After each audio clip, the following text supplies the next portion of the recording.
ये क्लास 7 का ज्योग्राफी का चैप्टर 5 है water. When you think of water, जब वाटर के बारे में सोचते हो, what image comes to your mind? क्या इमेज आई तुम्हारे माइंड में, क्या दिमाग में तुमने क्या सोचा कि वाटर के बारे में? You think of rivers, waterfall, the picture patter of rain drop, water water in the your tap. मतलब जहाँ आप वाटर के सोर्स सोच देखते हो वहीं सोचोगे कि यहाँ बहुत वाटर हो सकता है। Children love to float paper boat in rain puddles. जब बारिश होती है ना तो बच्चे अपनी नाव चलाते हैं ना, उसमें कागज़ की बना के। By noon the puddles vanish, where does the water go?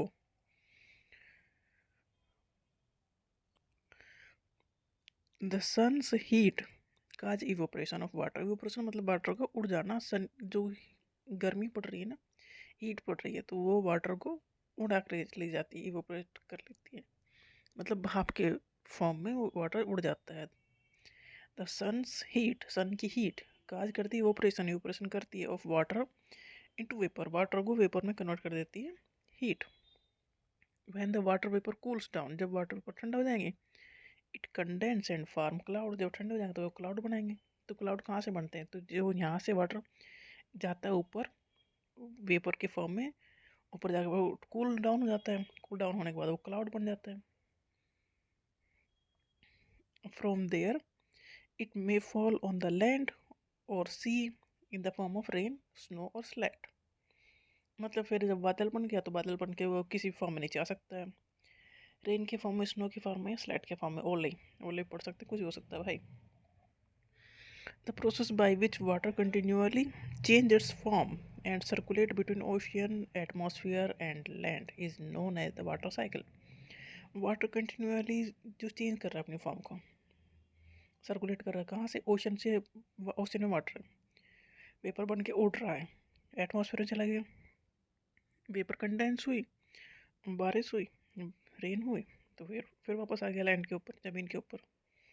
तो ये वाटर साइकिल चलती रहेगी, मतलब एक फॉर्म से दूसरी फॉर्म में वो चेंज होता रहता है। अवर अर्थ इज लाइक ए टेरियम। टेरियम क्या है? Terrarium it is in artificial enclose by keeping small house plant. ये जो नीचे बना रखा है एक छोटा सा प्लांट, उसमें रखा गया जार में, लगाया गया है नीचे मिट्टी डाल के। ये टेरियम है क्या? Fill 1/4 of a big jar with soil and press it. एक मतलब नीचे से नीचे ले लो मिट्टी उसमें जार में, और जो अच्छे से दबाओ, put a thin layer of humus on top of it, कुछ खाद गिरो उसके ऊपर। Plant the largest plant first and then arrange the smaller ones. पहले बड़ा सा प्लांट लगा, फिर छोटे छोटे लगा दो जितने उसमें लग सकते हो।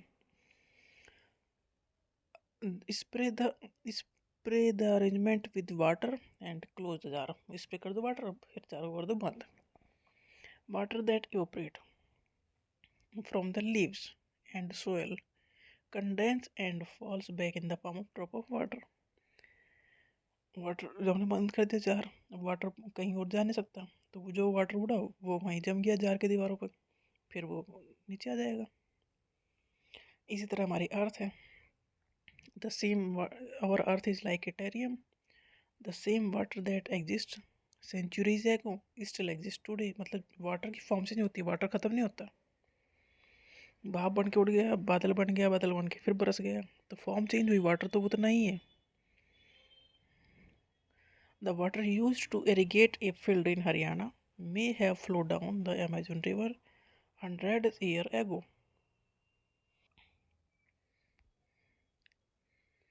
जो वाटर हरियाणा में किसी फसल को सिंचाई करने में यूज हुआ था, वो फिर बह गया, बह के जब समुद्र में चला गया तो समुद्र से वो बहुत दूर जा सकता है। तो वाटर तो उतना ही है, बस उसकी फॉर्म चेंज होती है। The major source of fresh water are the river pond. देखो ओशन में वाटर है पर वो यूज का नहीं क्योंकि साल्टी है, तो फ्रेश वाटर ही यूज के लिए है। The major source of fresh water कौन से? रिवर, नदियाँ, pond, spring and glacier. The ocean bodies and the sea contain salty water. जो हमारे यूज़ का वाटर वो मिलता है नदियों में, पॉन्ड्स, स्प्रिंग और ग्लेशियर में। और जो ज़मीन का वाटर है वो अंदर जो है वो बस। ओशन बॉडीज और सी जो भी कंटेन करते हैं salty water. The water of the ocean is salty or saline as it contains a large amount of dissolved salt. Most of the salt is sodium chloride or common table salt that you eat. Ocean में salt है जिसे कहते हैं sodium chloride, जो नमक हम खाते हैं वो सोडियम क्लोराइड ही है। तो जो भी वाटर हम यूज़ कर रहे हैं वो अलग वाटर है और ओशियन का वाटर अलग वाटर। ओशियन का वाटर यूज़ नहीं कर सकते क्योंकि उसमें कुछ ज़्यादा ही एक्स्ट्रा सॉल्ट है। The distribution of water bodies. We all know that 3/4 of the earth surface is covered by water. देखो 4 हिस्से किए जाए उन किसी भी चीज़ के, मान लो 4 हिस्से कर दिए जाए तो 3 हिस्से में तो वाटर है अर्थ के। अगर अर्थ के 4 हिस्से हम करें तो 3 हिस्से में वाटर है, तो 3/4 में 4 में से 3 हिस्से में वाटर है।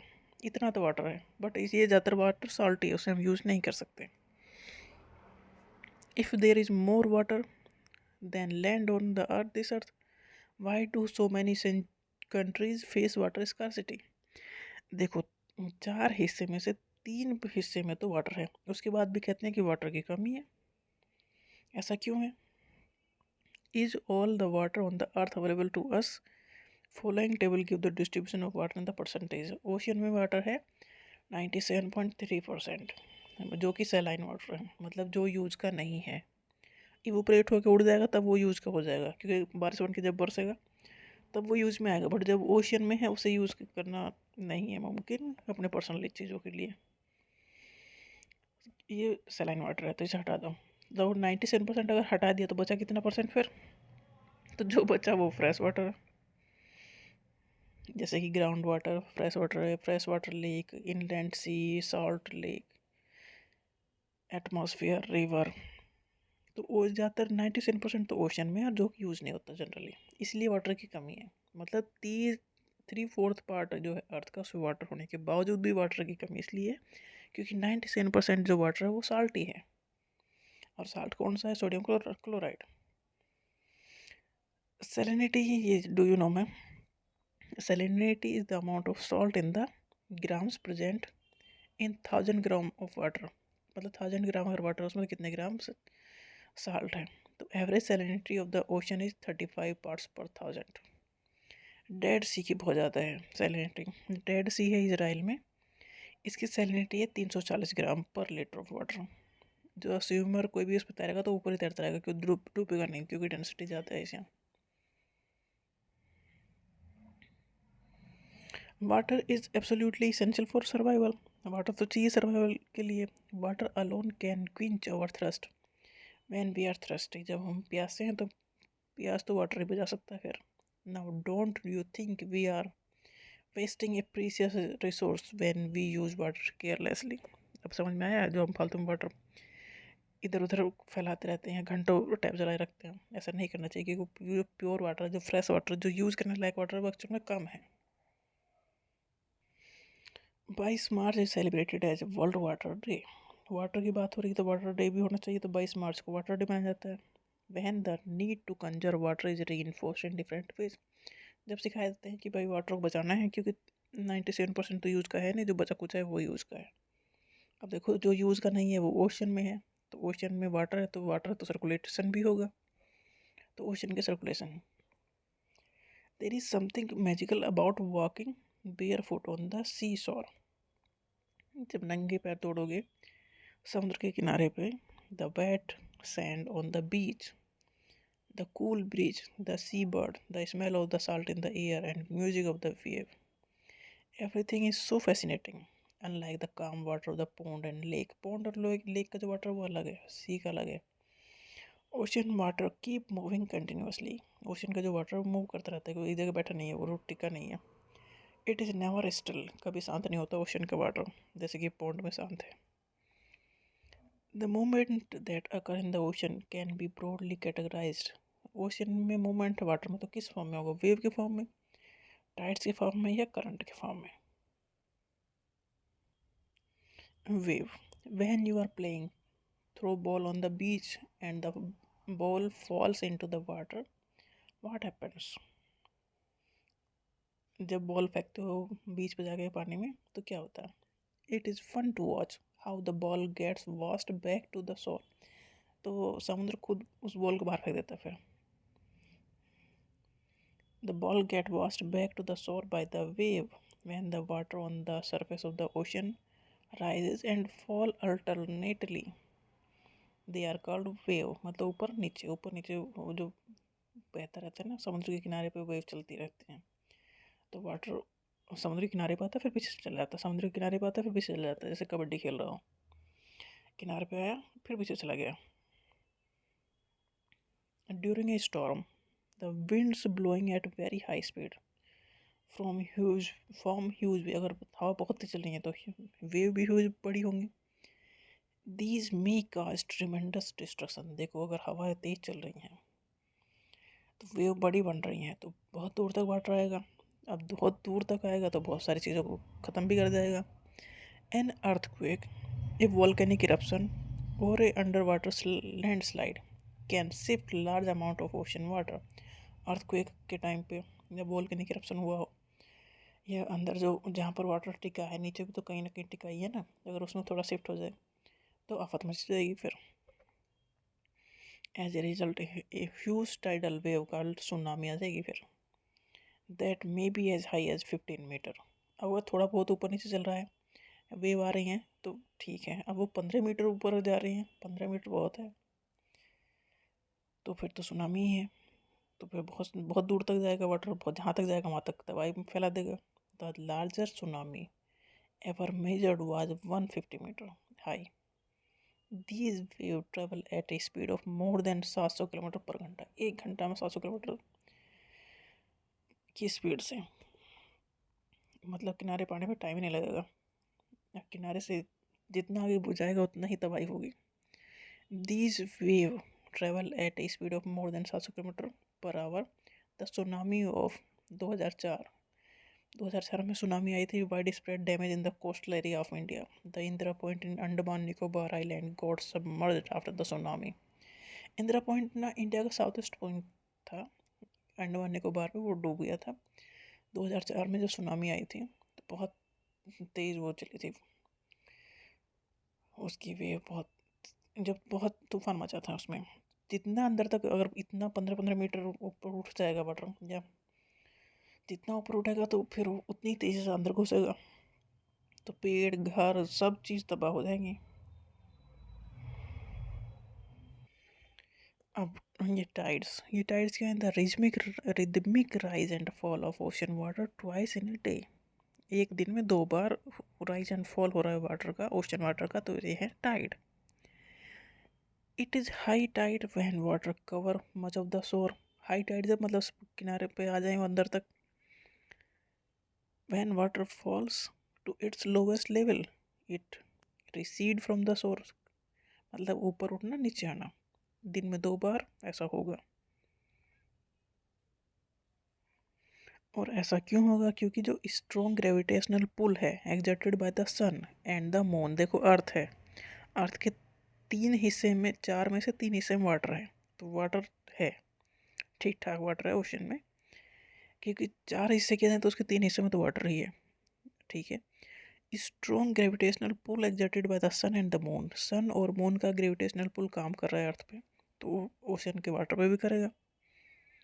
Strong gravitational pull exerted by the sun and the moon on the earth surface cause the tide, जो ग्रेविटेशनल पुल्स जो खिंचाव है सन का और मून का, उसकी वजह से ये टाइड होते हैं।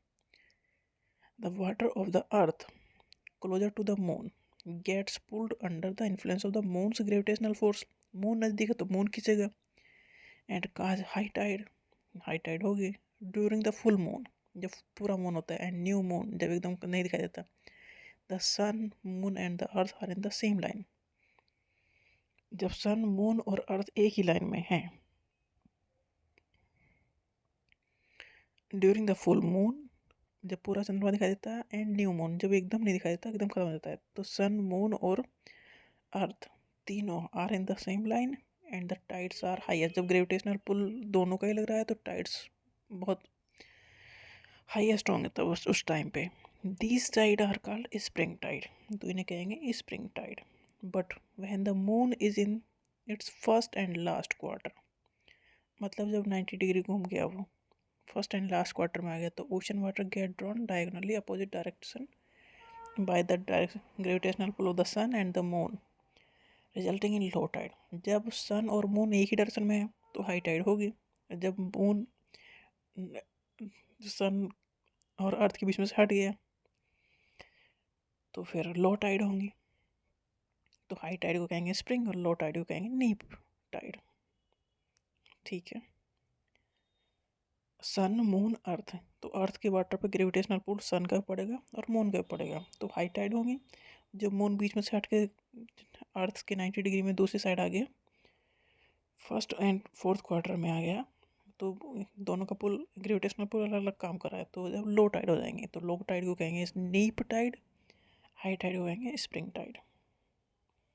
High tide help in navigation, they raise the water level close to the sea shore, close to the shore.